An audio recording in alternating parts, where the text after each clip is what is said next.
পক্ষীর চক্ষু বিদ্ধ করার সময় যার বৃক্ষের শাখা অবধি দৃষ্টিগোচর হয় না, সে আজ এই সময় সমগ্র রণভূমিকে কেন দেখতে চাইছে?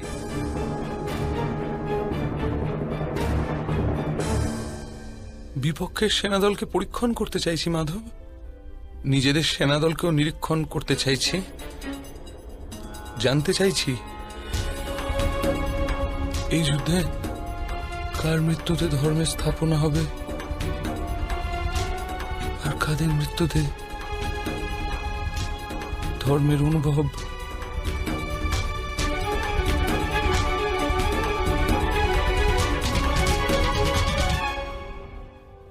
আমি জানতে চাইছি এই মহাযুদ্ধে আমার কি প্রাপ্তি হবে আর আমি কি হারাচ্ছি। এই যুদ্ধে তুমি বলিদান দিতে যাচ্ছ পার্থ। হারানো, প্রাপ্তি, এসব কি ব্যর্থ চিন্তা করছো? দান তাকেই বলে যাতে দানি হারায় আর যাচক প্রাপ্তি লাভ করে, কিন্তু বলিদান সেটাই হয় যা দানি দেয় আর সমগ্র জগৎ প্রাপ্ত করে। কিন্তু মাধব, আমি একলা দান দেওয়ার জন্য দাঁড়িয়ে নেই এখানে। লক্ষ সৈনিক নিজের প্রাণ আহুতি দেবে বলে দাঁড়িয়ে আছে। আমি স্থির করতে চাইছি এই মহাযুদ্ধে আমি কেবল অধর্মকে নাশ করছি নাকি তার সাথে ধর্মেরও নাশ করছি। আর এসব তুমি করবে পার্থ?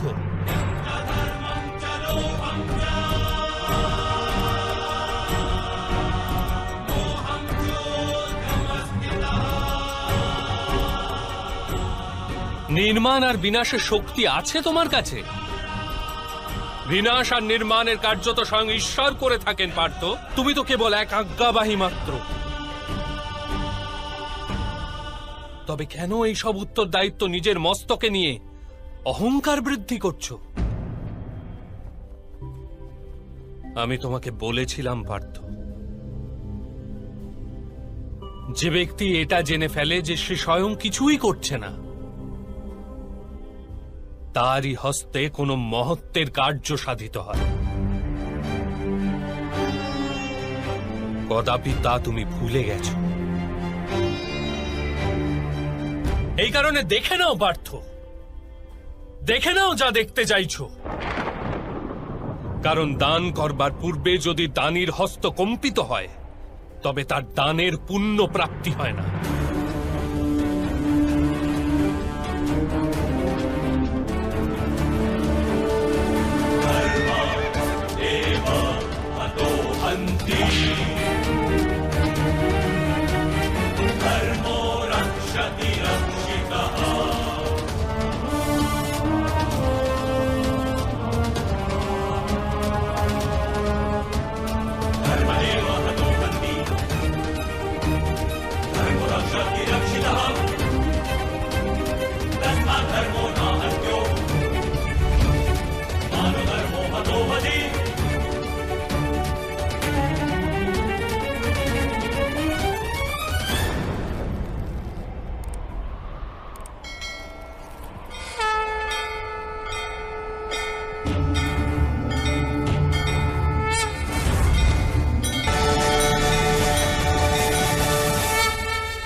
এখানে যুবরাজ দুর্যোধন দণ্ডায়মান। স্মরণ করো পার্থ, পাঞ্চালীকে দাসী বানিয়ে দূতসভায় আনার আদেশ ইনিই দিয়েছিলেন। দুঃশাসন, নিয়ে এসো ওই দাসী দ্রৌপদীকে এই রাজসভায়। যদি ওই অহংকারী নারী আমার আদেশ অস্বীকার করে, তাহলে তার কেশ আকর্ষণ করে টেনে নিয়ে আসবে এখানে।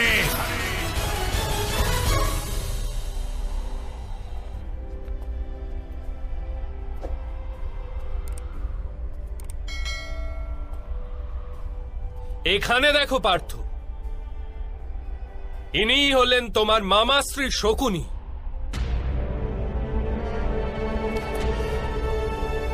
আজ তো এর হস্তে তরবারি, কিন্তু ছলনার দ্বারা সংহারের প্রয়াস করে থাকেন সর্বদা।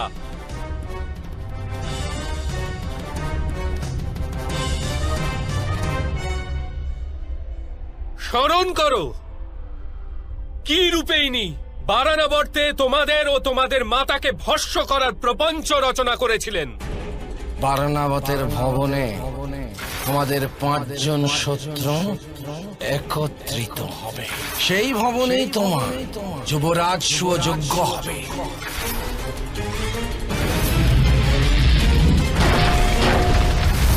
এবার এদিকে দেখো পার্থ, দুঃশাসন এই হাতই পাঞ্চালীর কেশ আকর্ষণ করার ধৃষ্টতা করেছিল।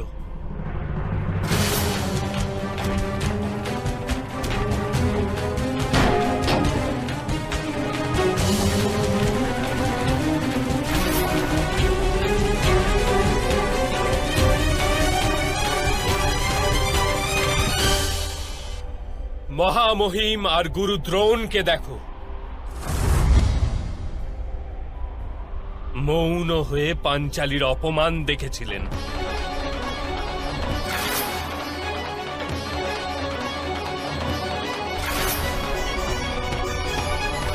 ওইখানে অশ্বত্থামাকে দেখো, আর স্মরণ করো কি প্রকার অশোভন শব্দের প্রয়োগ করেছিল। 5 জন ব্যক্তির সাথে সম্পর্ক রাখে যে স্ত্রী, তাকে ভগিনী বলতে আমি লজ্জা বোধ করছি।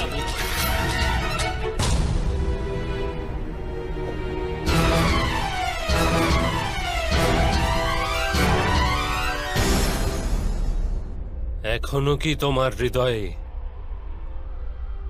প্রতিশোধের অগ্নি জ্বলছে না পার্থ? ন্যায় বিচারের জন্য এখনো কি মন ব্যাকুল হচ্ছে না? এখনো কি অস্ত্র ধারণ করা সংকল্প জন্ম নিচ্ছে না হৃদয়ে? এখনো কি যুদ্ধ অনিবার্য প্রতিপন্ন হচ্ছে না?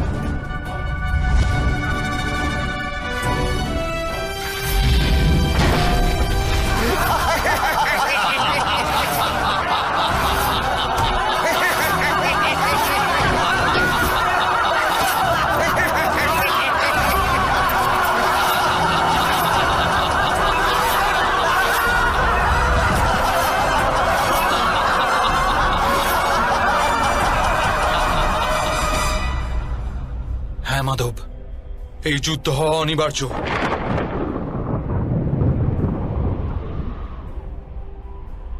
তবে এই যুদ্ধ তোমার কাছে অনিবার্য,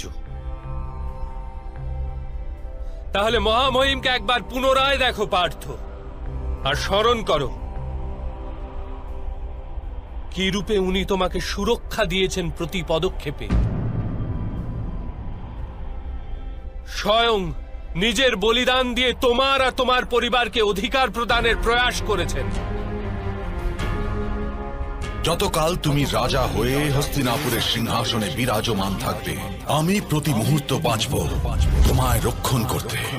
কিন্তু আজ পাণ্ডুপুত্রদেরও সুখ লাভ করার একটা সুযোগ দাও।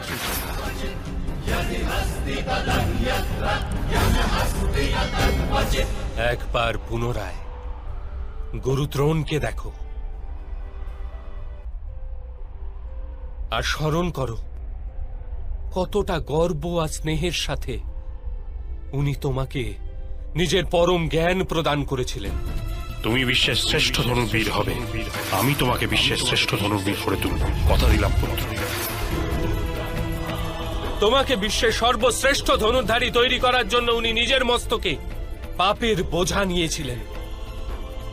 স্মরণ করো পার্থ, তুমি আমাকে গুরু দক্ষিণা রূপে নিজের দক্ষিণ হস্তের বৃদ্ধাঙ্গুলি দেবে।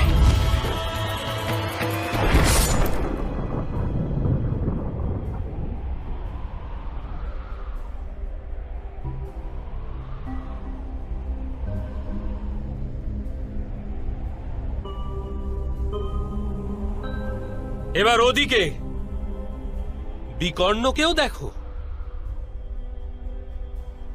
একমাত্র সেই ছিল যে দূত সভায় বিরোধ করা সাহস করেছিল। যুদ্ধে যদি কোনো রাজা হারেন তাহলে তাকে অস্ত্র ত্যাগ করতেই হয়, কিন্তু কোনো স্ত্রীকে এরূপ নির্বস্ত্র করা যায় না।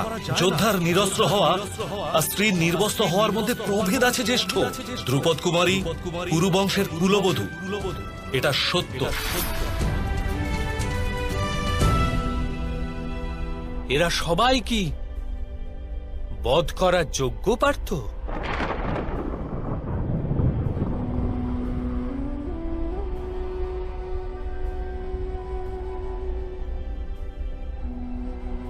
না মাধব, আমি এদের বধ কিরূপে করতে পারবো? অবশ্যই, কিন্তু নিজের পক্ষকেও দেখো পার্থ।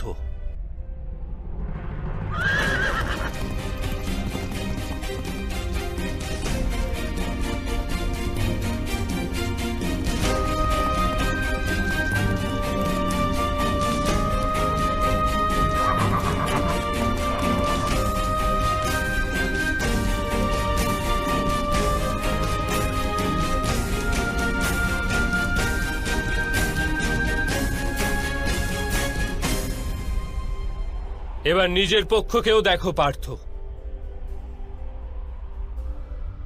তোমার জ্যেষ্ঠ ভ্রাতা যুধিষ্ঠির, ভ্রাতা ভীম, তোমার অনুজদেরও দেখো, তোমার সন্তানদের, তোমার ভ্রাতুষ্পুত্রদের দেখো। এদের মধ্যে অনেকেরই মৃত্যু ঘটবে এই যুদ্ধে।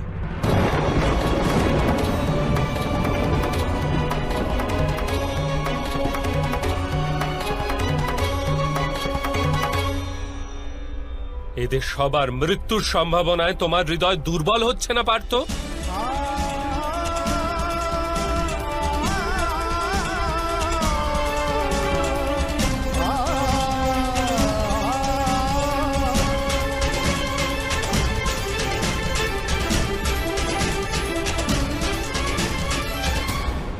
এবার এও বিচার করো যে ভ্রাতা দুর্যোধনের কি দোষ? যদি তার রাজ্যের লালসা থাকে, ওর মাতা প্রথমে গর্ভবতী হয়েছিলেন, এ তো সত্য। দুঃশাসন পাঞ্চালীর বস্ত্র হরণ করে অপরাধ করেছিল। যদি সেটা অপরাধ হয়, তাহলে তুমিও তো নিজের জ্যেষ্ঠ ভ্রাতার আদেশ মান্য করে নিজের পত্নীর অপমান হতে দিয়েছ। সেটা কি অপরাধ নয়? মহামহিম নিজের প্রতিজ্ঞাকে অধিক মহত্বপূর্ণ গণ্য করেছিল, আর নিজের কুলবধূর লজ্জাকে কম মাহাত্ম্যের বলে জেনেছিল। সেটা কি অধর্ম নয়? আর তোমার জ্যেষ্ঠ ভ্রাতা যুধিষ্ঠির নিজের বহন করা ধর্ম পালন করার জন্য দূত সভায় অংশগ্রহণ করেছিল। সেটা কি অধর্ম ছিল না?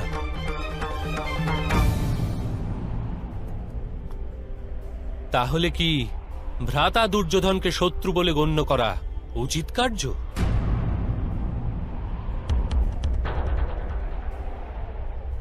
তোমার পক্ষে কি ধর্ম তুমি দেখতে পাচ্ছ পার্থ?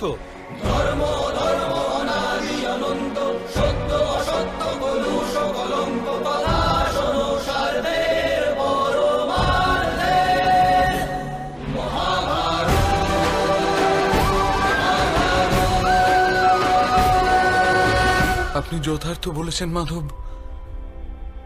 আমি দুই পক্ষেই ধর্ম দেখতে পাচ্ছি, আবার অধর্ম।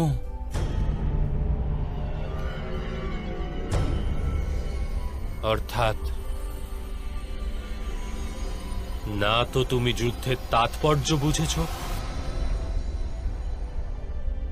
না ধর্মের স্বরূপ জানতে পেরেছ পার্থ।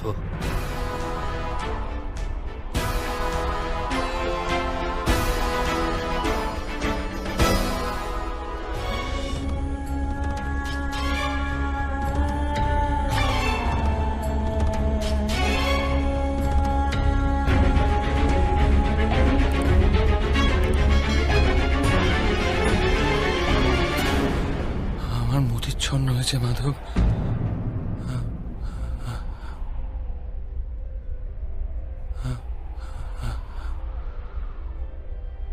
আমার সারা অঙ্গ কম্পিত হচ্ছে।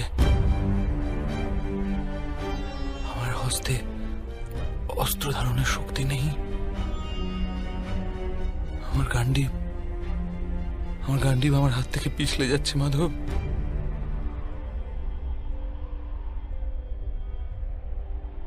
আমি কেবল ভয়ানক বিনাশ দেখতে পাচ্ছি, কেবল ভয়ানক বিনাশ।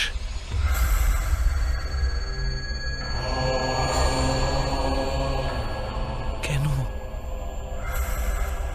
কি হেতু মাধব? কি হেতু? অপমানের পীড়া, অন্যায়ের চিন্তা অথবা প্রতিশোধের সংকল্প, এরূপ কোনো কারণ নেই আমার নিকট। কোনো কারণ নেই মাধব যে আমি এত বড় বিধ্বংসের স্বীকার করতে পারি। না মাধব। বিধ্বংসই নবনির্মাণের কারণ পার্থ।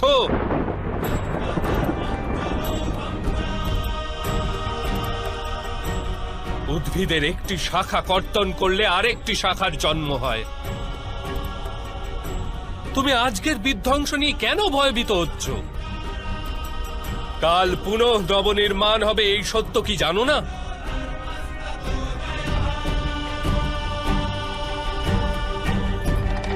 ক্লেবয়ং মাসমজ্ঞমপার্থ নে তৎপজূপ পদ্ধতি। এই নপুংসকতা তোমাকে শোভা দেয় না। যুদ্ধ করা তোমার একান্ত কর্তব্য পার্থ। অস্ত্র ওঠাও।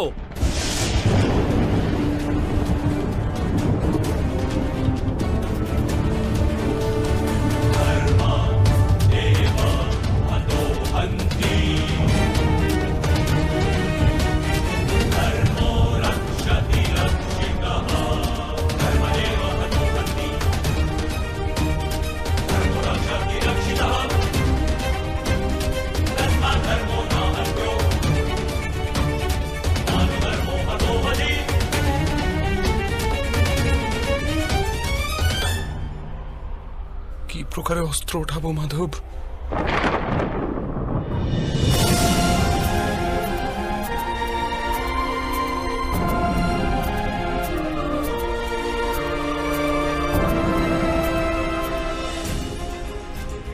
যাদের সেবা করা জীবনের পরম সৌভাগ্য গণ্য করা হয়, সেখানে এমন পিতামহ, গুরু দ্রোণ, মামাশ্রী আর জ্যেষ্ঠ ভ্রাতাদের সম্মুখে অস্ত্র ধারণের সাহস নেই হৃদয় মাধব। ওদের বধ করে যদি আমার স্বর্গরাজ্য প্রাপ্তি হয়, সেটাও ব্যর্থ মাধব, সেটাও ব্যর্থ।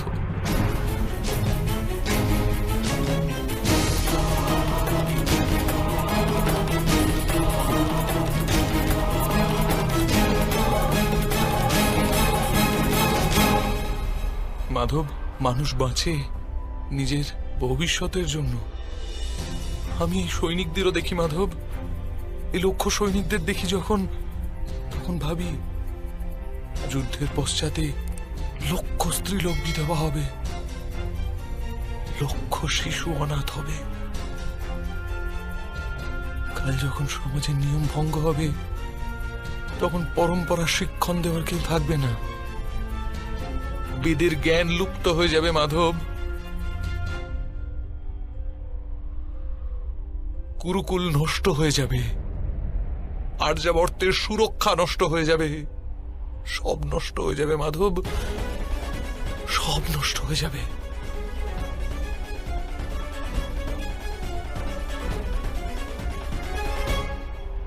বুদ্ধিমান ব্যক্তিদের ন্যায় তর্কে অবতীর্ণ হও,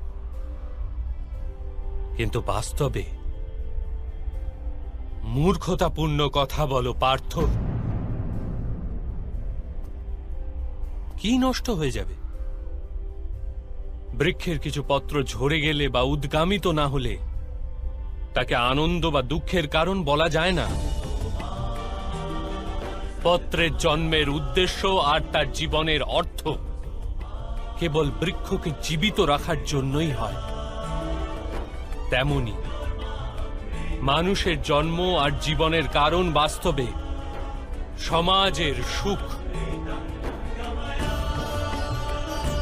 সমাজ সংসারের জন্য, আর এই সমগ্র সংসার সৃষ্টির জন্য, আর এই সমগ্র সৃষ্টি স্বয়ং পরমাত্মার জন্য পার্থ।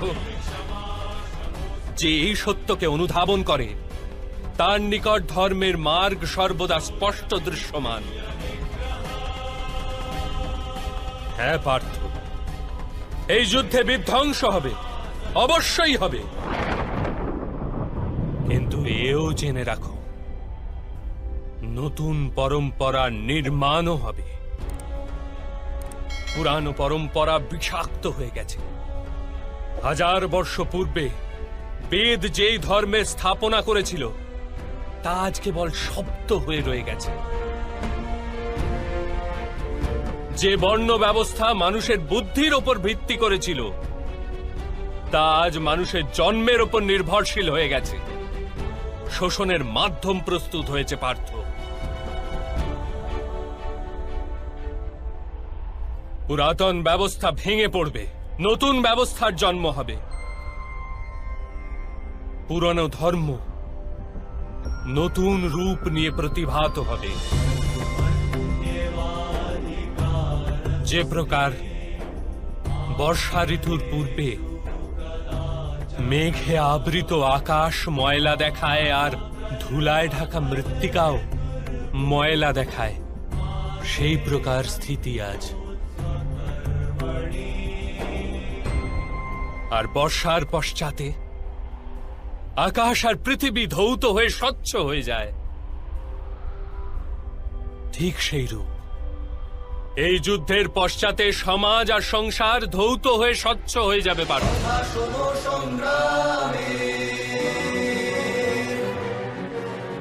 এই যুদ্ধের পশ্চাতে এই সংসার আর সমাজ স্পষ্ট হয়ে যাবে। সে কারণে মোহ ত্যাগ করো পার্থ, সমগ্র সংসারের কল্যাণের চিন্তা করো। অস্ত্র ওঠাও আর যুদ্ধ করো, অস্ত্র ওঠাও আর যুদ্ধ করো, অস্ত্র ওঠাও আর যুদ্ধ করো।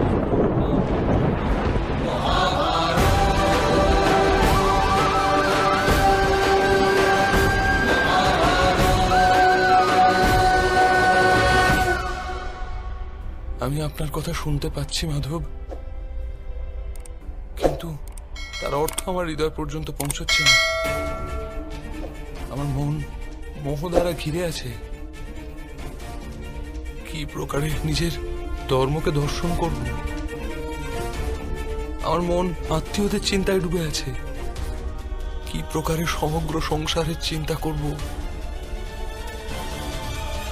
মাধব, আপনি বলেছিলেন আপনি আমার রথকে সঠিক দিশায় নিয়ে যাবেন।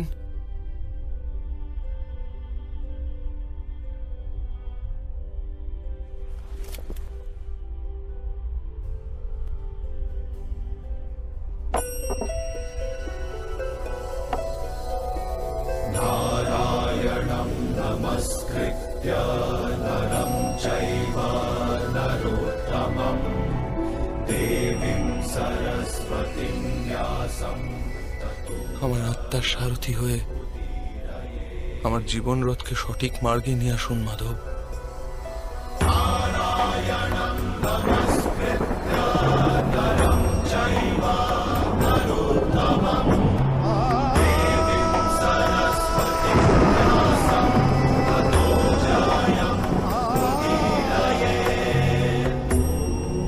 কি জানতে পারলে আমি আমার দুর্বলতা ত্যাগ করতে পারবো মাধব?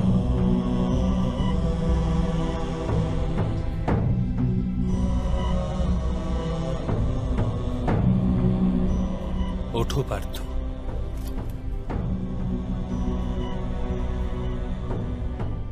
শোনো পার্থ, জীবনের রহস্য জানো,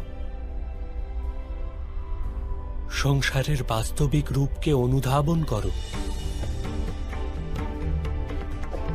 গঙ্গার প্রবাহকে মুষ্টিবদ্ধ করে গ্রহণ করলে কিছুই প্রাপ্ত হয় না। কিন্তু সেই হস্তকে অঞ্জলি করে গঙ্গার প্রবাহে নিমজ্জিত করলে গঙ্গা জল মুখ পর্যন্ত পৌঁছতে পারে।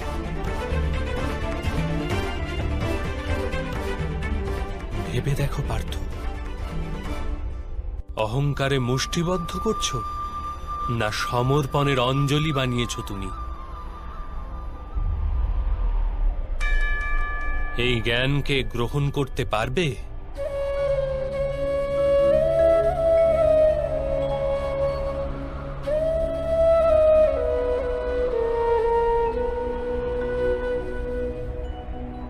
এ সংসার আসলে কি পার্থ? মানব, দানব, পশু, পক্ষী, জন্তু, কীট, মৎস্য, বৃক্ষ, এইসব কি রূপে সৃষ্টি হয়?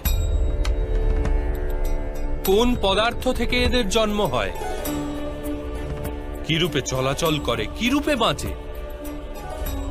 মৃত্যু কি রূপে হয় এদের? আর মৃত্যুর পশ্চাতেই বা কি হয় তাদের?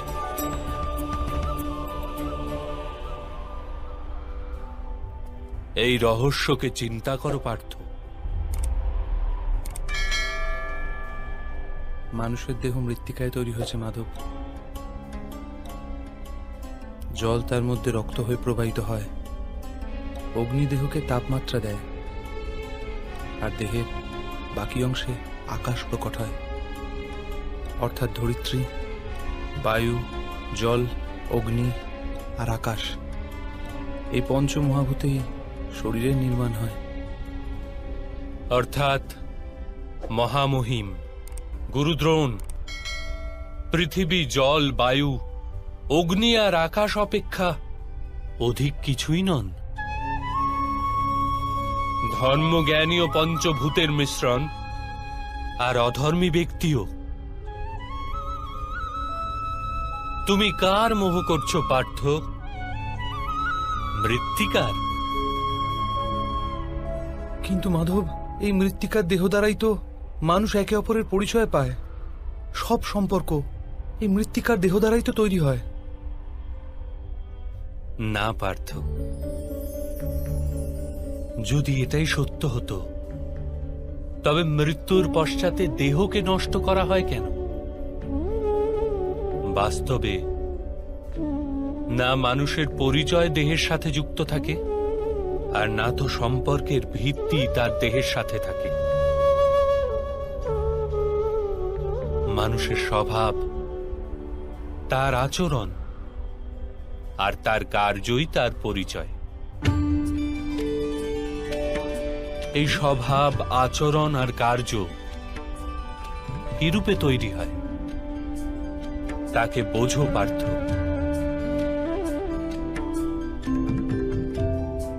মানুষের জীবন কেবল দৃশ্যমান আর অদৃশ্য পদার্থের মিলন মাত্র পার্থ। কিন্তু তথাপি প্রত্যেক মানুষের স্বভাব তথা কার্য ভিন্ন ভিন্ন প্রতিপন্ন হয়। এর কারণ হল সৃষ্টির 3 গুণ: তম, রজ আর সত্য। তা কি রূপে মাধব? তম শব্দের অর্থ অন্ধকার। ভালো মন্দের বিচার ব্যতীত জীবন নির্বাহ করাকে তামসিক আচরণ বলা হয়ে থাকে। যেরূপে পশু পক্ষী বেঁচে থাকে কেবল নিজের শারীরিক ইচ্ছাকে পূর্ণ করার জন্য। সত্য শব্দের অর্থ জ্ঞানের প্রকাশ। যখন ব্যক্তি প্রতিটি পরিস্থিতিতে ধর্মের, সত্যের আর পরম্পরার বিচার করে ব্যবহার করে থাকে তখন তাকে সাত্ত্বিক জীবন বলা হয়। এই দুইয়ের অন্তঃস্থলেও এক প্রকার ব্যক্তি থাকে যার নিকট জ্ঞান তো আছে, কিন্তু শরীর আর মনের বাসনার সাথে আবদ্ধও রয়েছে।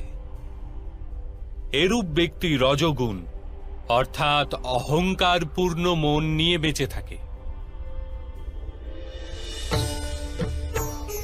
তম, রজ অথবা সত্যগুণের অধিক অথবা স্বল্প মাত্রার মেলবন্ধনে মানুষের স্বভাব তৈরি হয়।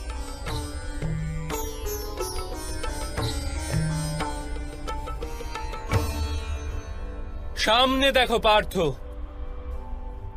এদের সবার মধ্যে তুমি কোন গুণ দেখতে পাচ্ছ?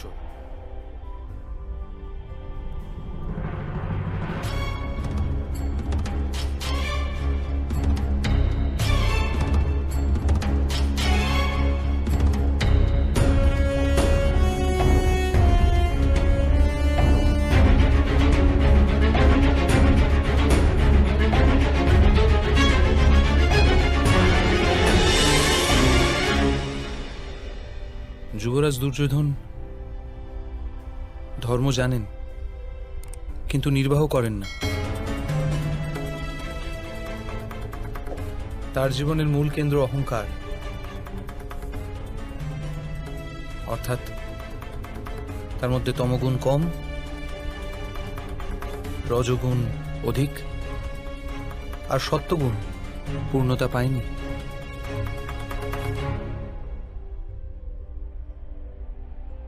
আর এদিকে রাজকুমার দুঃশাসন,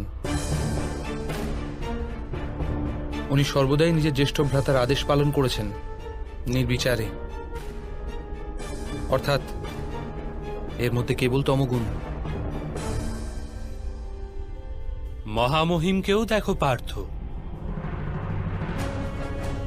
সত্যর সাথে তমর মিলন। অহংকার নেই এনার, কিন্তু পুরাতন ধর্ম, পুরাতন পরম্পরার প্রতিজ্ঞার দ্বারা আবদ্ধ। আবশ্যকতা হওয়া সত্ত্বেও নিজের প্রতিজ্ঞা ভঙ্গ করতে পারেন না।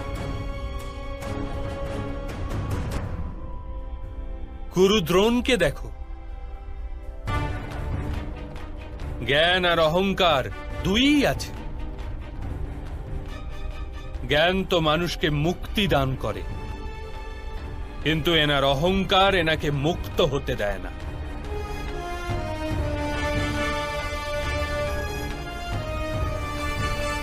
কিন্তু মাধব, যদি যদি মানুষের স্বভাব এই ত্রিগুণের মিলন হয়, তাহলে মানুষের স্বভাব প্রথম থেকেই নির্ধারিত থাকে। সিংহ হরিণকে ভক্ষণ করবেই, আর হরিণ সিংহ দ্বারা ভীতিগ্রস্ত হবে। তাহলে ধর্মের প্রশংসা কিসের? আর অপরাধের দণ্ডই বা কেন? কি তাৎপর্য এর?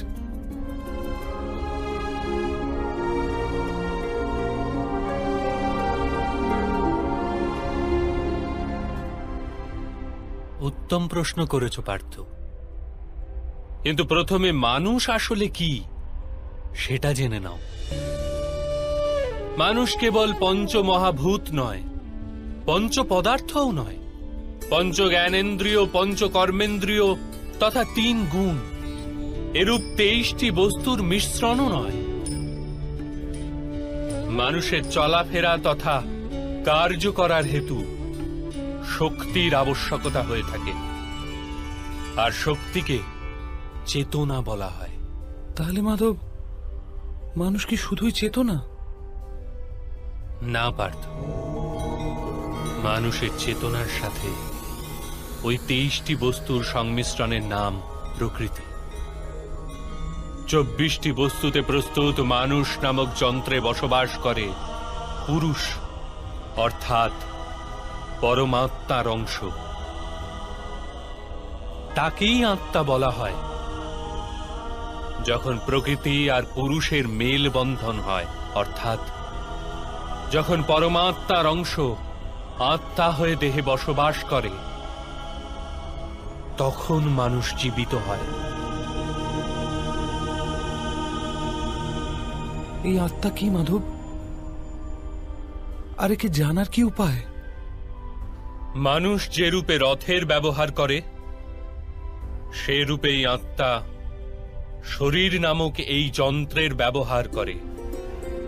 শরীরের মাধ্যমে শরীরের সুখ দুঃখ উপভোগ করে। কিন্তু আত্মা শরীর নয় পার্থ। শরীরের বিনাশ করা সম্ভব, কিন্তু আত্মাকে বিনাশ করা যায় না। নৈনং ছিন্দন্তি শস্ত্রাণি নৈনং দাহতি পাবক ন চৈনং ক্লেদয়ন তাপো ন শোষ্যতি মারুত। আত্মা না অস্ত্র দ্বারা ছেদ করা যায়, না অগ্নি তাকে ভস্ম করতে পারে, না জল তাকে দুর্বল করতে পারে, না বায়ু তাকে শুষ্ক করতে পারে। আত্মা শরীরে অবস্থান করেও অমর। না হন্যতে হন্য মানে শরীরে। পার্থ, শরীরের হত্যা করা সম্ভব, কিন্তু আত্মার হত্যা কখনোই করা যায় না। আত্মা তো সর্বব্যাপী, অচল সে, দৃঢ় সে, সনাতন সে। পুরাতন বস্ত্র ত্যাগ করে মানুষ যেরূপ নতুন বস্ত্র ধারণ করে, সেরূপ আত্মা পুরাতন শরীর ত্যাগ করে বারবার নতুন শরীর ধারণ করে। কিন্তু মাধব, আমি তো জগৎকে অনুভব নিজের শরীরের মাধ্যমেই করে থাকি। নিজের শরীরকে না জেনে আমি আত্মার রূপ কি রূপে জানবো? স্বয়ং নিজেকে আত্মার রূপে জানা অসম্ভব নয় পার্থ। অন্ধও বাঁচে, মূকও বাঁচে, যার কাছে হস্তপদ নেই তারাও জীবন ধারণ করে। সুতরাং একথা স্পষ্ট যে কেবলমাত্র শরীরই মানুষ নয়। যে ব্যক্তি চেতনা হারিয়ে ফেলে, যে মূর্ছিত হয়ে পড়ে, সেও জীবিতই থাকে। এই হেতু স্পষ্ট যে মানুষের চেতন গুণ কেবলমাত্র শরীর নয়। এই প্রকারে যে ব্যক্তি নিজের ভেতর অন্বেষণ করে, আমি ইন্দ্রিয় নই, শরীর নই, অনুভূতি নই, চিন্তা নই, কেবল জ্ঞানও আমি নই, যে এটি ক্রমশ উপলব্ধি করে, সে অন্তিমে স্বয়ং নিজেকে আত্মার রূপে জেনেই যায়। এই আত্মার কার্যকারিতা কি মাধব?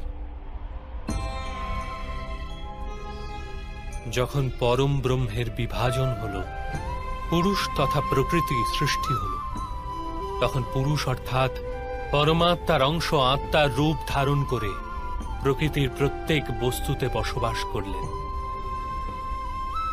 সেই আত্মাকে মোহ তথা অন্ধকার ঘিরে ধরেছিল পার্থ।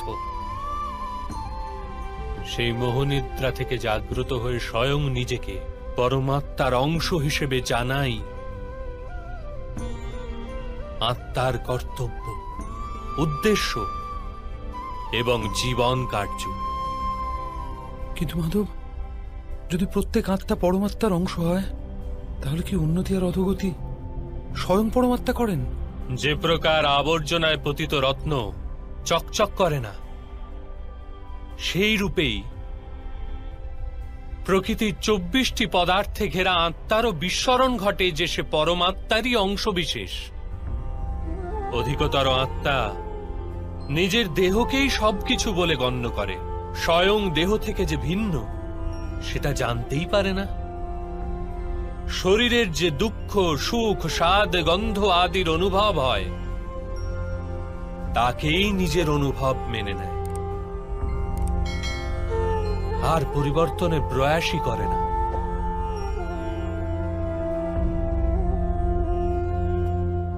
যে আত্মা পরিবর্তনের প্রচেষ্টাই করে না,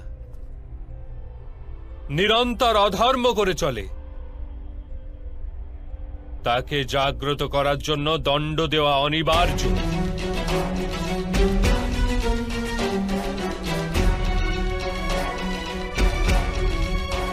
তুমিও এটা জেনে নাও পার্থ, যে তুমি কোনো শরীর নও, কেবলমাত্র এক আত্মা।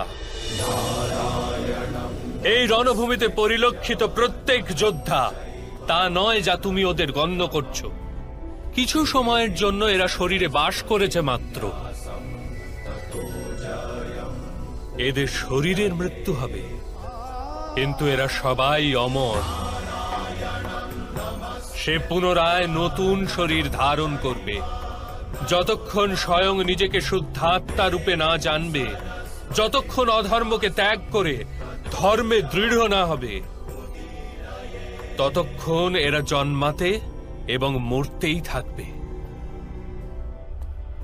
এটি ব্রহ্মবিদ্যার প্রথম পাঠ পার্থ।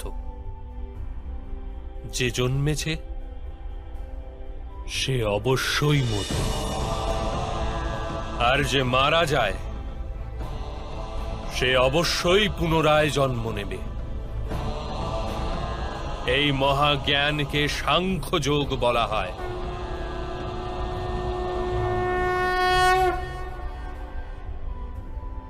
তা কি রূপে মাধব? যে মার্গে গমন করে মানুষ স্বয়ংকে আত্মা রূপে দেখতে পায়, পরমাত্মার অংশ রূপে স্বয়ং নিজেকে জানতে পারে, সেই মার্গকে ধর্ম বলে।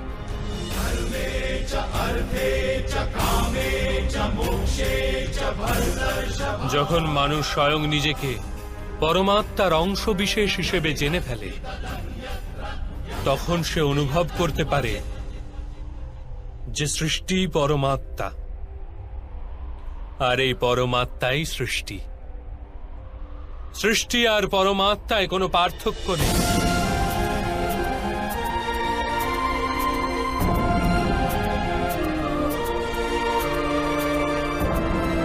যে মানুষ এটি জানতে পারে, সে অন্য মানুষ ও প্রাণীদের প্রতি নির্দয় বা কঠোর হয় না।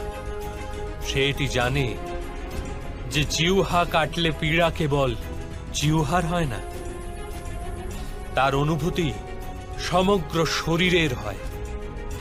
ঠিক সেরূপেই একজন মানুষের পীড়া হলে সমগ্র সংসার সেই পীড়া অনুভব করে। যতক্ষণ পর্যন্ত সংসারের একজন মানুষও পীড়িত, ততক্ষণ বাস্তবে কারো সুখী সম্পূর্ণ হতে পারে না। এটি জানার পশ্চাতে মানুষের মন করুণায় ভরে যায়। তাকে ধর্ম বলে। যখন কেউ তমগুণ দ্বারা আবিষ্ট থাকে, তখন সে অপরের প্রতি কঠোর, নির্দয় ও স্বার্থপর হয়ে ওঠে। নিজের নিশ্চিত সুখের জন্য অপরকে দুঃখ প্রদান করে। তার পরমাত্মার অভিমুখে গতি হয় না, অর্থাৎ অধর্ম পরমাত্মার থেকে দূরে নিয়ে যাওয়ার মার্গ মাত্র। অর্থাৎ অধর্ম তো অজ্ঞানতার অপর নাম। তাহলে তো অজ্ঞানীর প্রতি দয়া হওয়া আবশ্যক। দণ্ডের কি তাৎপর্য?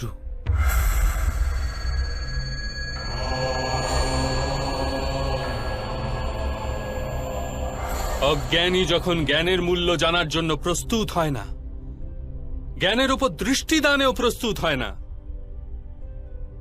তখন দণ্ড প্রদানই দয়া।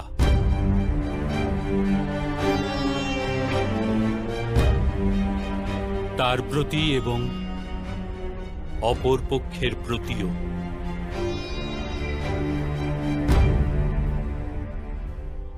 সৃষ্টির গতি সর্বদাই পরমাত্মার অভিমুখে হোক, এটিই অনিবার্য। কিন্তু কখনো কখনো এরূপ স্থিতি উৎপন্ন হয়ে পড়ে যে অজ্ঞান, মোহ আর অধর্ম বৃদ্ধি পায়। সংসার থেকে ধর্ম লুপ্ত হওয়ার ভয় উৎপন্ন হতে থাকে। সংসার থেকে যখন ধর্ম লুপ্ত হয়ে যায়, তখন করুণাও নষ্ট হয়ে যায় আর সত্যও নষ্ট হয়ে যায়। আগামী প্রজন্মের যাতে ধর্ম প্রাপ্তি হয়, সেই কারণে আজ অধর্মীদের নাশ করে ধর্মের পুনঃস্থাপনা করা অত্যন্ত অনিবার্য।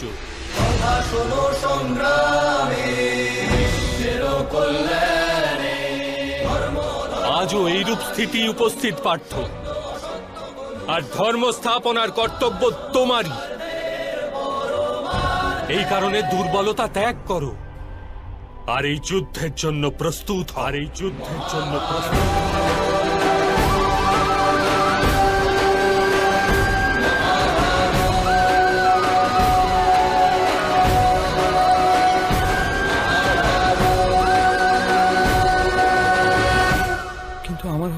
হত্যা হবে মাধব? আমার কারণে কারো প্রাণ চলে যাবে? তাহলে আমার অন্তরের করুণার বিনাশ ঘটবে না?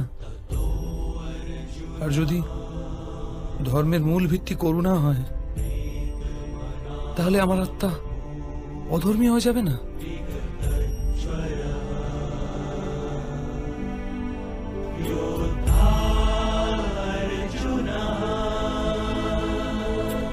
কর্মের বন্ধন অবশ্যই নির্মিত হয়, কিন্তু কার্যের বন্ধন নির্মিত হয় না পার্থ। তোমার কর্ম ও কার্যের কি প্রভেদ তা জানা অত্যন্ত আবশ্যক। সকল কর্মই কার্য, কিন্তু সকল কার্য কর্ম নয়। কর্ম সেই কার্যকে বলে যার সাথে ফলের আশা জড়িয়ে থাকে। মানুষ যখনই সুখের, সম্পত্তির অথবা প্রশংসা প্রাপ্তির আশা রেখে কোনো কার্য করে, তখন সে কার্যের ফলের বন্ধনে আবদ্ধ হয়। যখন কোনো কর্ম ফলের আশা নিয়ে করা হয়, তখন তাকে সকাম কর্ম বলা হয়। আর যখন কোনো কর্ম কোনো ফলের আশা ব্যতি রেখে করা হয়, তখন তাকে নিষ্কাম কর্ম বলা হয়। এই কারণেই তাকে বারংবার জন্মগ্রহণ করতে হয়। বাস্তবে মানুষ কোনো কর্মবন্ধনে আবদ্ধ হয় না, কর্মের সঙ্গে যুক্ত ফলের আশায় সে আবদ্ধ হয়। কিন্তু মাধব, যদি এই যুদ্ধে তোমার বিজয়ী হওয়ার আশা থাকে, তবে পরাজিত হলে তোমার ভীষণ দুঃখ হবে। আর সেই দুঃখ তোমাকে দিয়ে অপর কোনো কার্য করাবে, যার কারণে তোমাকে পুনরায় জন্ম নিতে হবে। আর যদি তুমি বিজয়ী হও, তবে তোমার অহংকার বৃদ্ধি পাবে, আর সেই অহংকার তোমাকে বিশ্ব বিজয়ের জন্য প্রেরণ করবে, তোমাকে দিয়ে হত্যা করাবে, আর সেই পাপ তোমাকে বাঁধবে। চিন্তা করে দেখো, যদি তোমার এই যুদ্ধে না বিজয়ের মোহ থাকে আর না পরাজয়ের ভয়, তবে এই যুদ্ধ সমাপ্তির পশ্চাতে তোমার সুখ প্রাপ্ত হবে না দুঃখ? না সুখ মাধব, আর না তো দুঃখ। অর্থাৎ তোমার সুখ, দুঃখ, হতাশা, নিরাশা, অহংকার যুদ্ধের কারণে নয়, যুদ্ধের সাথে তুমি যে আশা পোষণ করেছ সেই কারণে। এ কথা কি সত্য নয় পার্থ?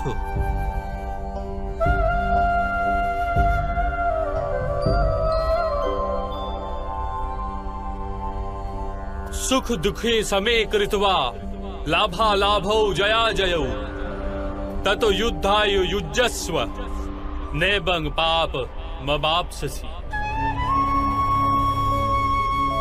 অর্থাৎ সুখ দুঃখকে সমান গণ্য করে লাভ হানি জয় পরাজয়ের বিচার না করে যদি তুমি যুদ্ধ করো কৌন্তেয়, তাহলে তুমি পাপের ভাগীদার হবে না। একেই কর্মযোগ বলে। যে সাংখ্য জ্ঞান প্রাপ্ত করে নেয়, সে এটি জানতে পারে যে সে শরীর নয়, কেবল এক আত্মা মাত্র। শরীরের ভোগ আর অনুভব কেবল মৃত্যু পর্যন্ত, অর্থাৎ বাস্তবিক নয়, কেবল মায়া মাত্র। তার নিকট কর্মযোগী হওয়া সরল হয়ে যায়। কিন্তু মাধব, যদি কার্যেই বন্ধন সুনিশ্চিত হয়, তাহলে সংসার ত্যাগ করে সন্ন্যাস নেওয়া উচিত নয়? এই চিন্তাধারারই পরিণাম স্বরূপ আজ এই যুদ্ধ ঘটছে পার্থ।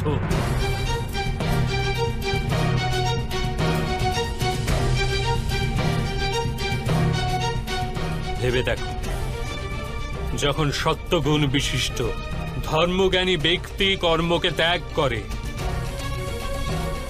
তখন অধর্মের অধিকারী ব্যক্তি সংসার চালায়।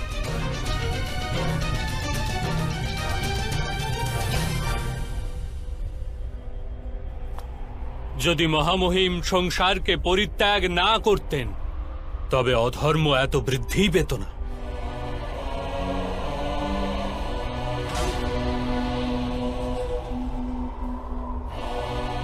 আর তোমার পিতা যদি সন্ন্যাস গ্রহণ না করতেন তবে আজ ভ্রাতা যুধিষ্ঠির সুখে রাজকার্য করতেন।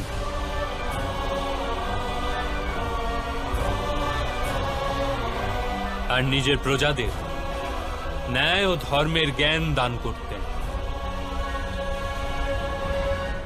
কিন্তু এটি দুঃখজনক কথা পার্থ, যে সত্যগুণের অধিকারী ব্যক্তি সংসারকে লাভ দিতে পারে, কিন্তু সেই সন্ন্যাসের কথা চিন্তা করে।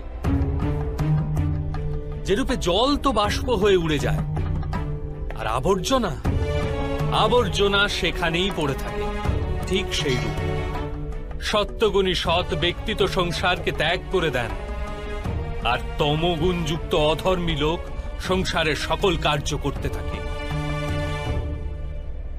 এই কারণেই সংসারে পাপ আর অধর্ম বৃদ্ধি পায়।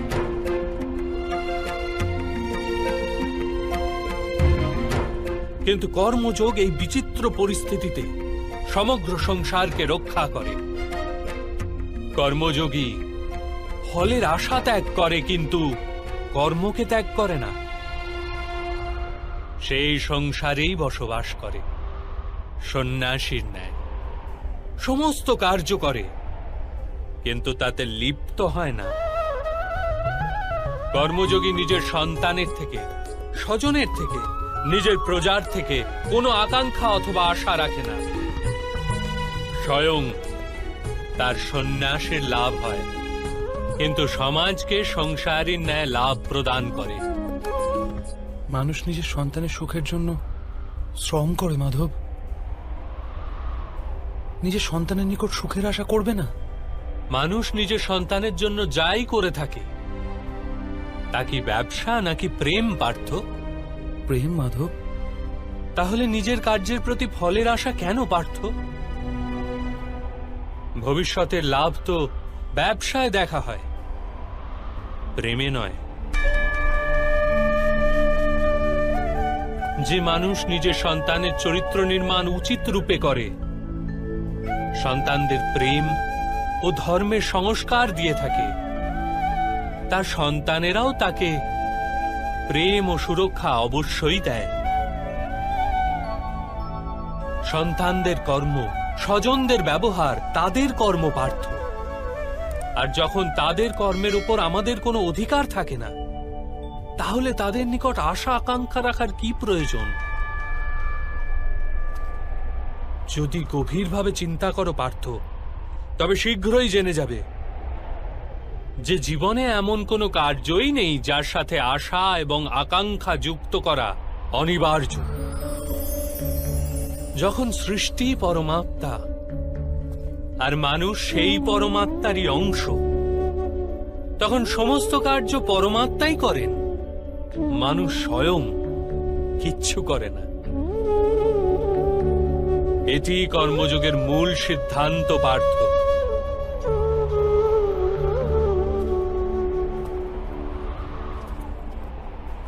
তোমাকেও কর্মযোগী হয়ে এই যুদ্ধে অংশগ্রহণ করতে হবে পার্থ। ত্রেগুণিয়া বিশ্বা বেদা নিস্ত্রেগুণো ভবার্জুন নির্দ্বন্দ্ব নিত্য সত্ত্বস্থ নির্যোগ ক্ষেম আত্মবান। তিনটি গুণ পরিত্যাগ করে নির্গুণ হয়ে যাও পার্থ। এই দ্বন্দ্ব থেকে মুক্ত হয়ে যাও।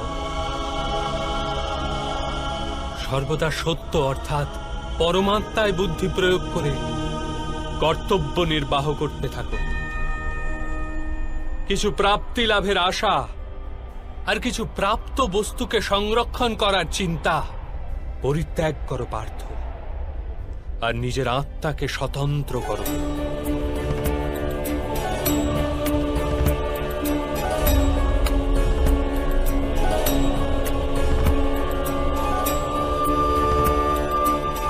স্মরণে রেখো পার্থ,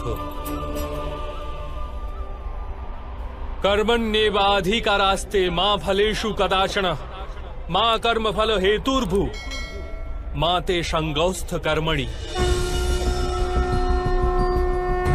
তোমার অধিকার তো কেবলমাত্র কর্ম করার জন্য, ফল তো ঈশ্বরের হস্তে।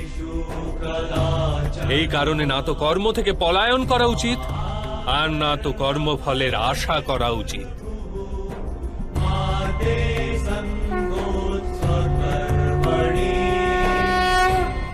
তাহলে ফলের আশা ত্যাগ করবে, কিন্তু কর্ম পরিত্যাগ করবে না? এরূপ কর্মযোগীকে কি রূপে চেনা যায় মাধব? विषया विनिवर्तन्ते निराहारस्य देहिन रसवर्जं रसयापस्य परं दृष्ट्वा निवर्तते। শোনো পার্থ, যে স্বাদ থেকে মুক্তি পাওয়ার জন্য আহারকেই ত্যাগ করে, বাস্তবে তার মন থেকে স্বাদের লালসা কখনোই যায় না। তার দু প্রকারের হানি হয়।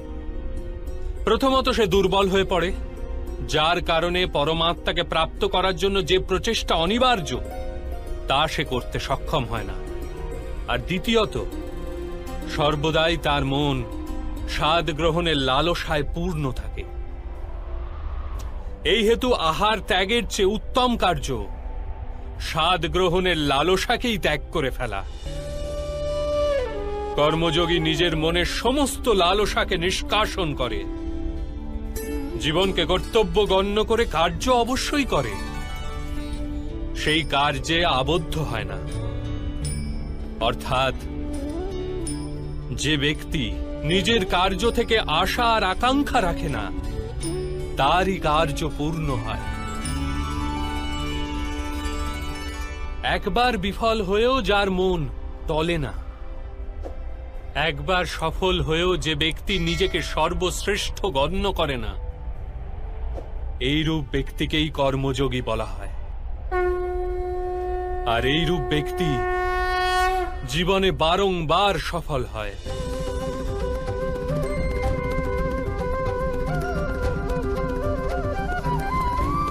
ध्यायत विषयान् पुंसः संगस्तेषु उपजायते संगात् संयायते कामो कामात् क्रोधो अभिजायते क्रोधात् भवति सम्मोहः सम्मोहात् स्मृति विभ्रम स्मृति भृंशात् बुद्धिनाशो बुद्धिनाशात् प्रणश्यति।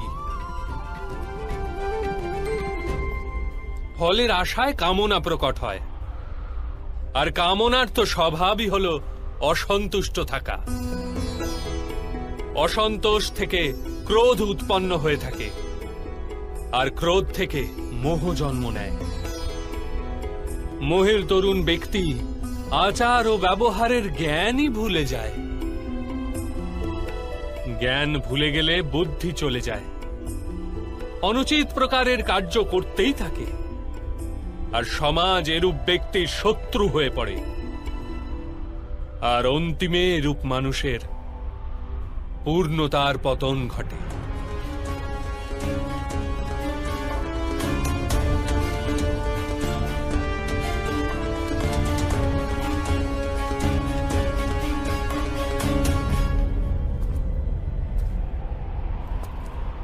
যেরূপ ভ্রাতা দুর্যোধন, তার সেনাপতি মহামহিমী তার শত্রু, আর উনি তোমাকে বিজয়ের আশীর্বাদ দিয়েছেন।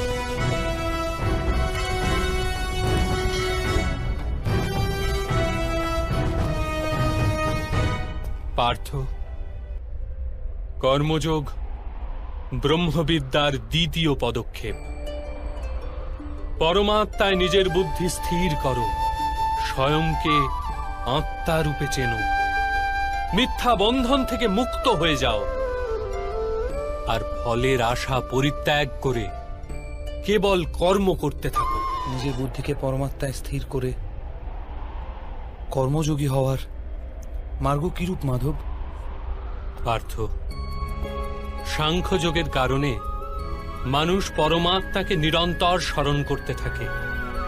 পরমাত্মাকে স্মরণ করার ফলে মানুষের হৃদয়ে সমর্পণের ভাব উৎপন্ন হয়, আর সেই ভাবকে ভক্তি বলা হয়। ভক্তি থেকে মানুষের সত্য অসত্য জ্ঞান প্রাপ্ত হয়ে থাকে। সেই জ্ঞান থেকে তার পরমাত্মার দর্শন প্রাপ্তি হয়। আর যার পরমাত্মার দর্শন প্রাপ্তি হয় সেই বাস্তবে কর্মযোগী হয়ে ওঠে আর জন্মের শৃঙ্খল থেকে মুক্ত হয়ে মোক্ষ লাভ করে। সকল আত্মারই অন্তিম লক্ষ্য সেটি, আর ধর্মের অন্তিম পদক্ষেপও সেটি। কিন্তু আমি পরমাত্মাকে দর্শন ব্যতীত সমর্পণ কি প্রকারে করতে পারবো মাধব? পরমাত্মার দর্শন করার হেতু নিজের চক্ষুর ওপর বাঁধা লালসা, অহংকার, ক্রোধ আর পূর্বাগ্রহের আবরণকে সরিয়ে ফেলতে হয়। অন্ধকার গৃহে উপবিষ্ট মানুষ যদি বলে সে সূর্যের দর্শন করবে, তবে তাকে কি বলবে? এ কথাই তো বলবে, কক্ষ থেকে বাইরে এসো আর মুক্ত আকাশের নিচে দাঁড়াও, সূর্য তো সর্বদাই উপস্থিত আছে। ঠিক সেই রকম পার্থ, এই সৃষ্টি পরমাত্মা, পরমাত্মাই সবকিছু। পরমাত্মা ব্যতীত কিছুই নেই। যে নিজের আত্মাকে দর্শন করে ফেলে সেই পরমাত্মাকে দর্শন করতে পারে। যেরূপ লবণের একটি কণার স্বাদ সমগ্র সাগরের স্বাদ থেকে ভিন্ন হয় না, ঠিক সেরূপ নিজের আত্মদর্শন পরমাত্মা দর্শনের থেকে ভিন্ন হয় না।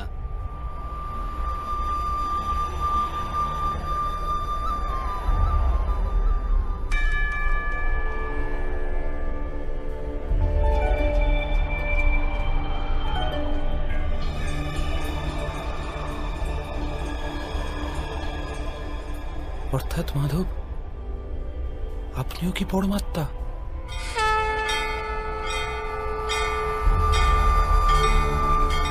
হ্যাঁ পার্থ, আমি পরমাত্মা। যেরূপ তুমিও পরমাত্মা,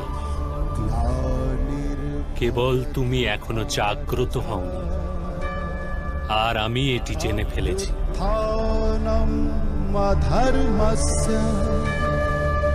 তদাত্মানং সৃজাম্যহম।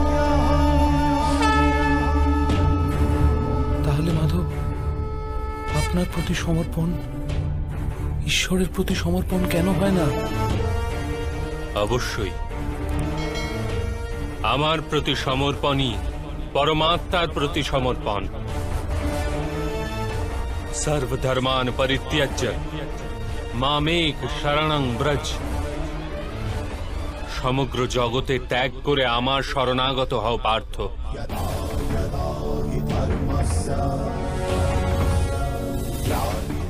আমি সংসার, আমি সংসারের প্রতিটি কণা, আমি সূর্য আর আমি চন্দ্র, আমি নক্ষত্র আর আমি সমস্ত গ্রহরাজি। আমি সূর্য অপেক্ষাও অধিক পুরাতন, আর বৃক্ষে বিকশিত কুড়ি অপেক্ষাও নূতন। আমি সমগ্র মনুষ্য জাতি, আমি স্বর্গ এবং নরক ধারণকারী শক্তি। আমি দুর্যোধন,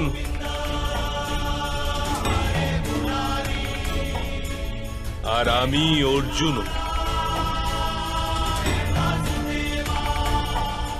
সেটা কি রূপে সম্ভব মাধব? আপনার জন্ম তো অনেকে তাদের জীবদ্দশায় দেখেছে। আপনার মাতাও এখনো জীবিত, যার গর্ভ থেকে আপনি জন্মেছেন। আপনি চিরন্তন আর অবিনশ্বর কি রূপে হতে পারেন? তুমি কেবল শরীর দেখছো, আর আমি আত্মার কথা বলছি।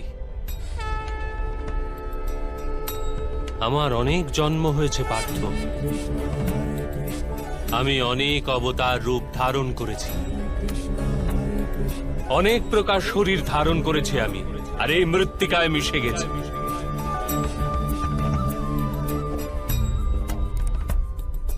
আর আগামীতেও আমি বারংবার জন্ম নেব।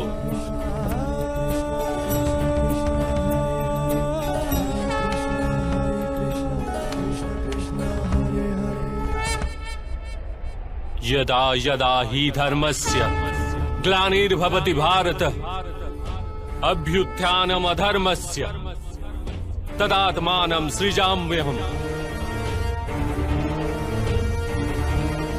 परित्राणाय साधूनां विनाशाय च दुष्कृतां धर्म संस्थापनार्थाय संभवामि युगे युगे।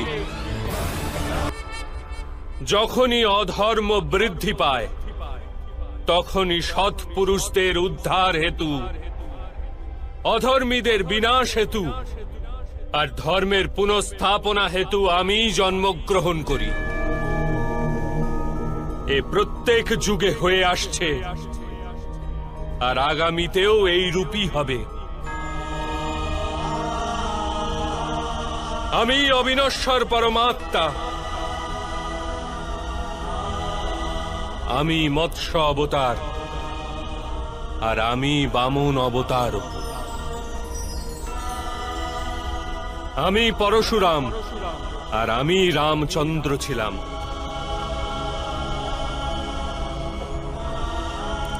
আমি ব্রহ্মা বিষ্ণু আর মহেশ্বর,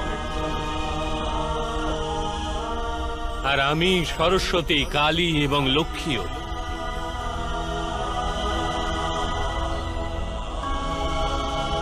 আমি না পুরুষ, না স্ত্রী, আর না নপুংসক। আমি না শরীর, না শরীরের অংশ। আমি জ্ঞান, আমি সৃষ্টি, চৈতন্য, আর পরম ব্রহ্ম। আমি সমস্ত কিছু, আর আমি কিছুই নই।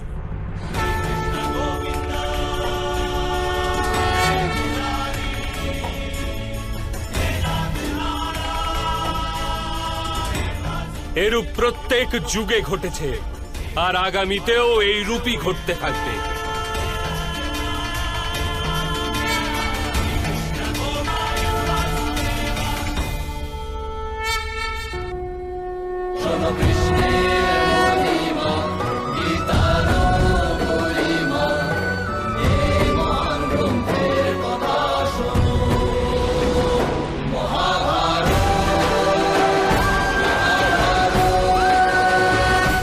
যখন তুমি আত্মজ্ঞান প্রাপ্ত করবে পার্থ, স্বয়ংকে আমার সাথে যুক্ত করতে পারবে।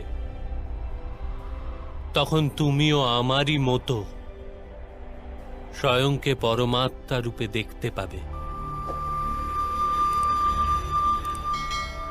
কিন্তু সেই পদ প্রাপ্তি করার হেতু আমার প্রতি সম্পূর্ণ সমর্পণ অনিবার্য। সমর্পণ কি মাধব? সমর্পণ মনের এরূপ স্থিতির নাম যখন মানুষ নিজের সমস্ত সংকল্প ত্যাগ করে দেয়, স্বয়ং এর জন্য কোন রূপ সিদ্ধান্ত অথবা প্রতিজ্ঞা করে না। যে প্রকারের কার্য তাকে প্রদান করা হয় সেই প্রকারের কার্যই করে যায়। বাস্তবে সমর্পণের প্রকৃত অর্থ হল নিজে নিজেকে, নিজের মনকে, বুদ্ধিকে, জ্ঞানকে, ইচ্ছাকে, আশাকে, নিজের ভাবনাকে, নিজের সমস্ত কিছু কাউকে অর্পণ করে দেওয়া। আর এরূপ সমর্পণকেই ভক্তি বলা হয়।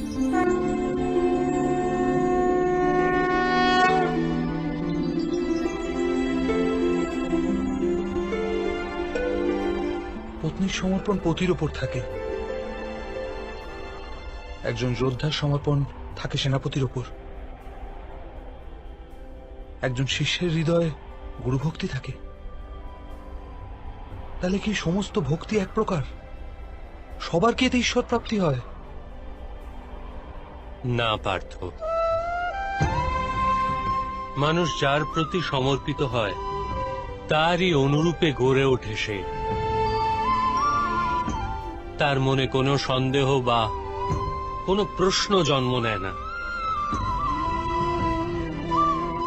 কোন দুরাচারের প্রতি সমর্পণ সেই মানুষের কার্যকে দূষিত করে তোলে।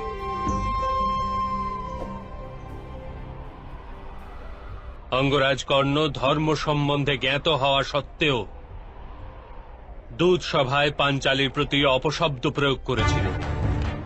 যে পাঁচজন পুরুষের সাথে সম্পর্ক রাখে, বেশ্যা হয় সেই স্ত্রী। তার কারণ ছিল অঙ্গরাজ কর্ণের ভ্রাতা দুর্যোধনের প্রতি সমর্পণ। এই যুদ্ধে তার যে দণ্ডপ্রাপ্তি হবে তা কেবল জন্ম বা জাতির জন্য নয়, শুধুমাত্র এক দুরাচারের প্রতি সমর্পণের জন্য তার দণ্ডপ্রাপ্তি হবে। সেই কারণে হে ধনঞ্জয়, সমর্পণ উত্তমের প্রতি হওয়া আবশ্যক। তাতেই মানুষ উত্তম গড়ে ওঠে।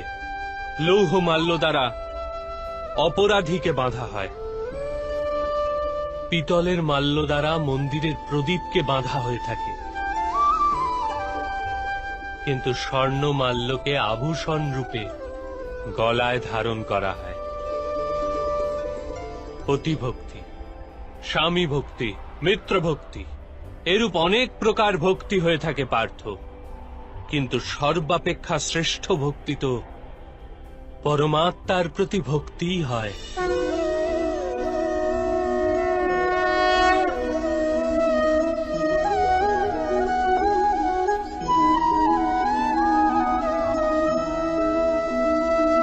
কিন্তু পরমাত্মার ভক্তির সাথে সাংখ্য আর কর্মযোগের কি সম্পর্ক? সাংখ্যযোগের কারণে মানুষ স্বয়ংকে আত্মার রূপে জানতে পারে। কর্মযোগের দ্বারা সে জীবনের বন্ধন থেকে মুক্ত হয়ে যায়। আর ভক্তির কারণে মানুষের পরমাত্মার বাস্তবিক রূপের জ্ঞান লাভ হয়। পরমাত্মার জ্ঞান দ্বারা মানুষ জন্ম মৃত্যু চক্র থেকে মুক্ত হয়ে সচ্চিদানন্দ স্বরূপকে প্রাপ্ত করে। পরমাত্মায় বিলীন হয়ে স্বয়ং পরমাত্মা হয়ে যায়। যেরূপ জলের ক্ষুদ্র এক বিন্দু যখন সাগরে মেশে তখন স্বয়ং সাগর হয়ে যায়। অর্থাৎ এই শরীরের কোনো মাহাত্ম্যই নেই মাধব।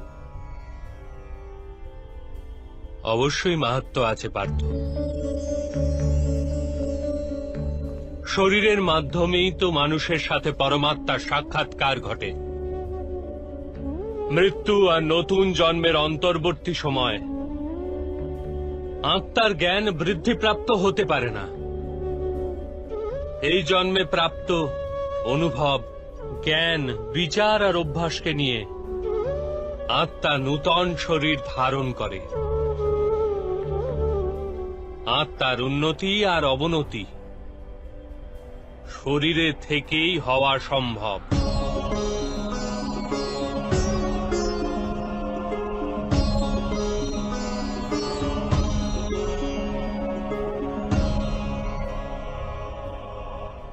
কিন্তু মাধব, এখানে উপস্থিত ব্যক্তিদের বধ করে আমরা কি ওদের উদ্ধার পাওয়ার সম্ভাবনা নষ্ট করে দেব না?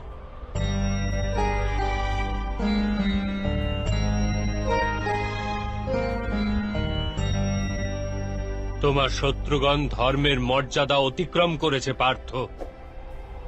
অধর্মই তাদের স্বভাবে পরিণত হয়েছে। তাদের উদ্ধার এখন অসম্ভব।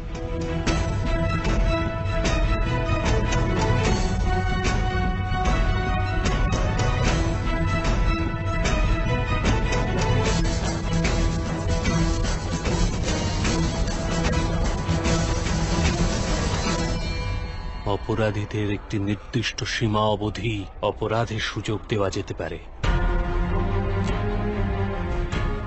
আমিও শিশুপালের ৯৯টি অপরাধ ক্ষমা করেছিলাম, কিন্তু ১০০ অপরাধের পশ্চাতে তাকে দণ্ড প্রদান করা আবশ্যক ছিল। অপরাধীকে যদি অপরাধ করতে দেওয়া হয় তবে তাতে তার অধিক থেকে অধিকতর পতন ঘটে।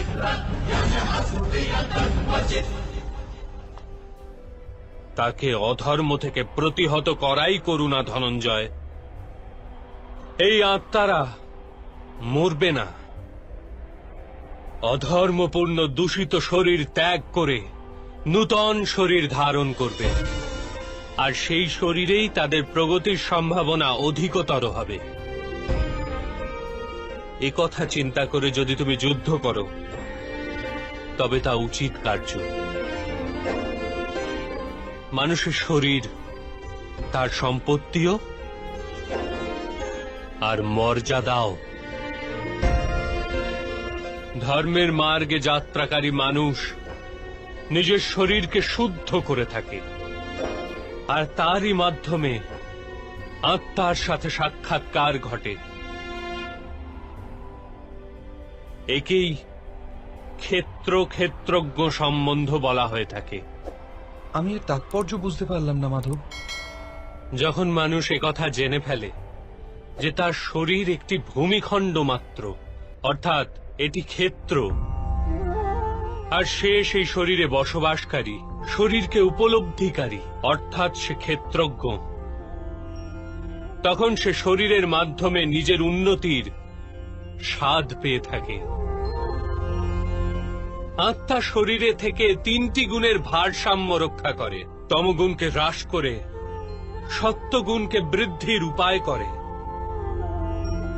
আর ঈশ্বরের প্রতি ভক্তি রেখে পরমাত্মার সাথে এক হয়ে যায়। ভক্তি কি রূপে করা হয় মাধব? তবে কি সমর্পণই ভক্তি নয়? না পার্থ, সমর্পণ তো ভক্তির প্রথম পদক্ষেপ। বাস্তবে ভক্তি কোনো কার্যের নাম নয়, কেবল এক মানসিক স্থিতির নাম। আবশ্যিকতা আছে যে মানুষ জপ তপ, যাগ যজ্ঞ, সংযম, নিয়ম, যোগ আর শ্রদ্ধার মাধ্যমে নিজের অন্তরকে শুদ্ধ করে এবং পরমাত্মার প্রতি সমর্পিত থাকে। মানুষ নিজের সমস্ত কার্য, সমগ্র কার্যের ফল, নিজের জীবনের প্রত্যেকটি শ্বাস পরমাত্মাকে সমর্পণ করতে থাকে।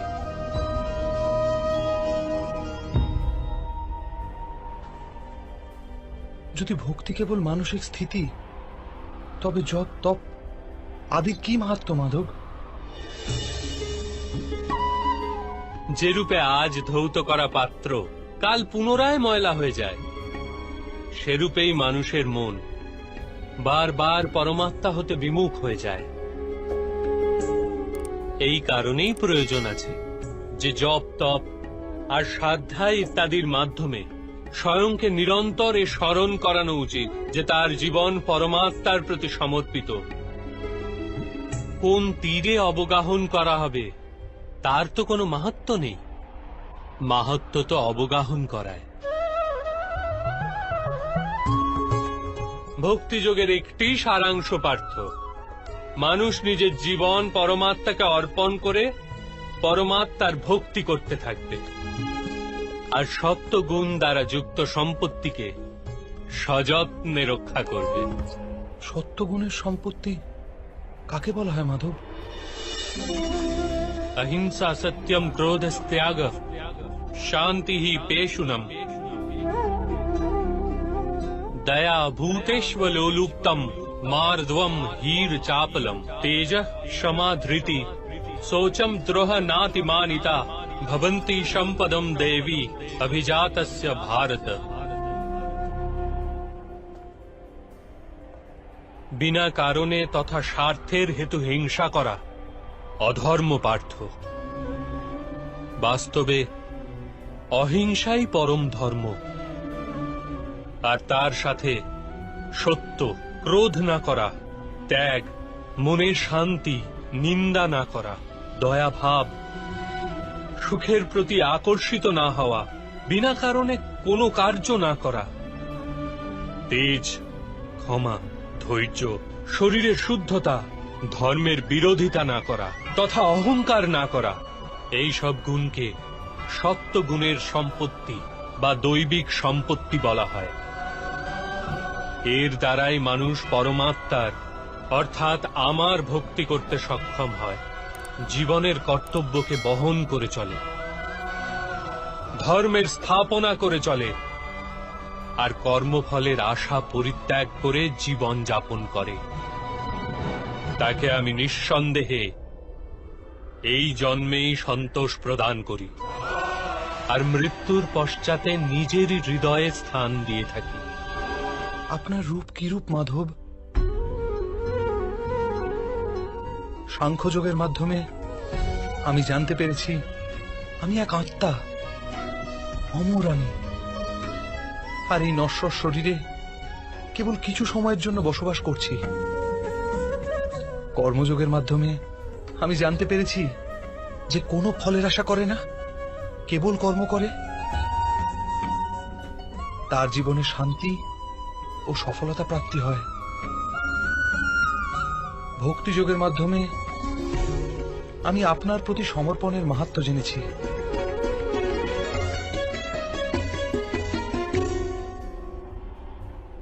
কিন্তু মাধব, আপনিই বলেছিলেন এখানে প্রতিটি স্থানে মানুষ নয়, কেবল পরমাত্মা আছে।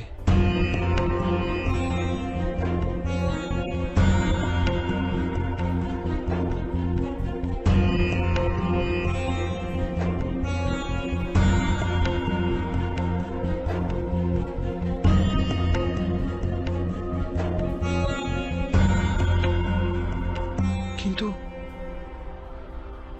এখনো আমি এখানে মানুষ দর্শন করছি, কেবল মানুষ মাধব।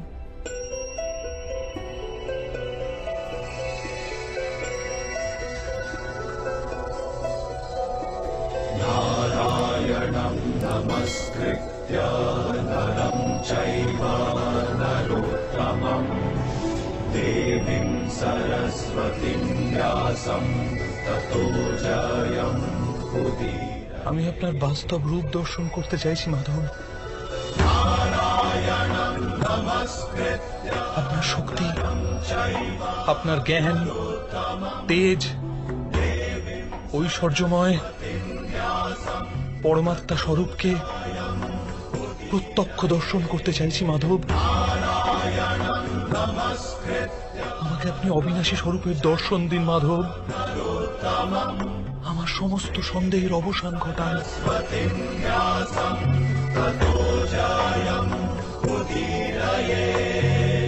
আমাকে দর্শন দিন মাধব।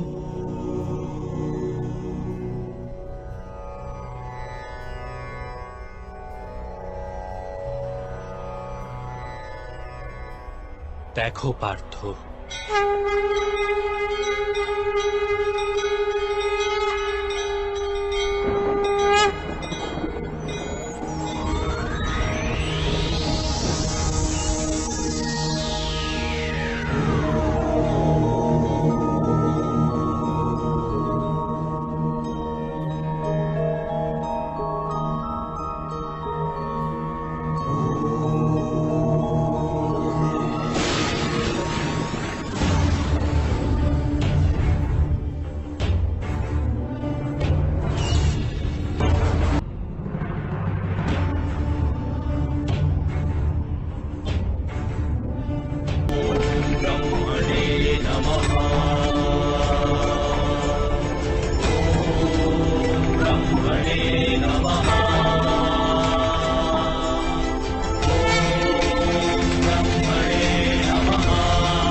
সাংখ্যযোগ থেকে কর্মযোগ, কর্মযোগ থেকে ভক্তিযোগ, আর ভক্তিযোগ থেকে জ্ঞান যোগ প্রাপ্তি হয়ে থাকে।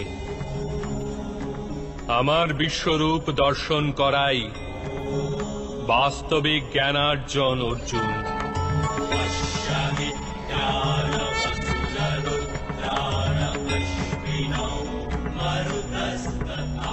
এই একমাত্র জ্ঞান যা বিশ্বের সমস্ত জ্ঞান ও বিজ্ঞানের মূলাধার। এই জ্ঞানই মুক্তি প্রদান করে। দেবতাদেরও যে দর্শন সহজভাবে প্রাপ্ত হয় না, এরূপ বাস্তবিক রূপ আমি তোমাকে দর্শন করাচ্ছি অর্জুন।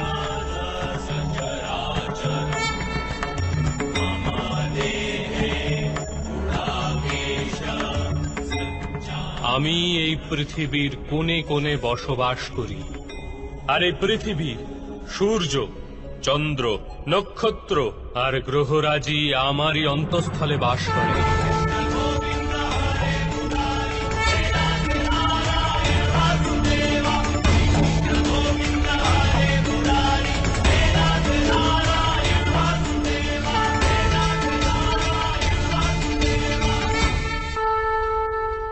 আমি সত্য, আমি সম্পূর্ণ, আমি জীব, আর আমি শিব। অক্ষরে আকার আমি, বেদ মধ্যে সামবেদ, দেব মধ্যে ইন্দ্র, প্রাণী মধ্যে চেতনা, যক্ষ মধ্যে কুবের, রুদ্রের মধ্যে শঙ্কর, বসুদের মাঝে অগ্নি, পর্বতের মধ্যে সুমেরু, আর ঋষিদের মধ্যে ভৃগু। ধ্বনির মধ্যে ওঙ্কার আমি, যজ্ঞ মধ্যে জপ, আর বৃক্ষের মধ্যে পবিত্র পিপুল বৃক্ষ। বুদ্ধিতে স্মৃতি, মেধা, ধৃতি আর ক্ষমা আমি। আমি কীর্তি, গন্ধর্ব মধ্যে চিত্ররথ আমি, দেবর্ষি মধ্যে নারদ, আর মুনিদের মধ্যে কপিল। অশ্বদের মধ্যে উচ্চৈশ্রবা, হস্তি মধ্যে ঐরাবত, আর পশুদের মধ্যে সিংহ, পক্ষীদের মধ্যে গরুর, মানুষের মধ্যে রাজা, আর অস্ত্রের মধ্যে বজ্র আমি। গাভীদের মধ্যে কামধেনু, সর্প মধ্যে বাসুকি, শেষ নাগ আমি। যমরাজ আমি, বরুণ দেব আমি, আর বায়ুও আমি। ভগবান রাম আমি, পবিত্র গঙ্গা আমি, সৃষ্টি মধ্যে আদি, মধ্য তথা অন্ত আমি। ব্রহ্মবিদ্যা আমি, মহাকাল আমি, আর ব্রহ্মাও। প্রভা, বিজয়, সত্য আমি, নিশ্চয় আমি। দণ্ড, শক্তি, নীতি, মৌনতা তথা তত্ত্বজ্ঞানও আমি।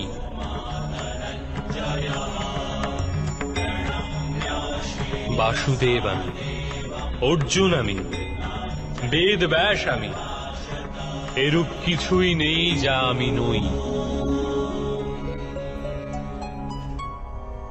এরূপ কোন স্থল নেই যেখানে আমি নেই। আমি সময়, আর আমি জীবন ও মৃত্যু অর্জুন। এখানে উপস্থিত সমস্ত মানুষের মৃত্যু হয়ে দাঁড়িয়ে আছে।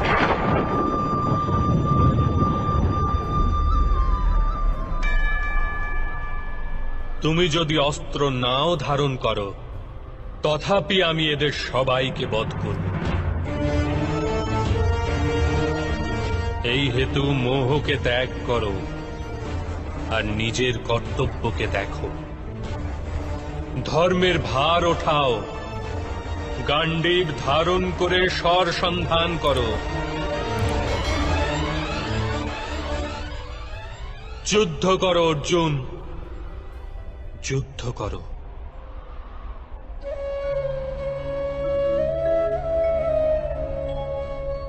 হে মাধব, হে মধুসূদন,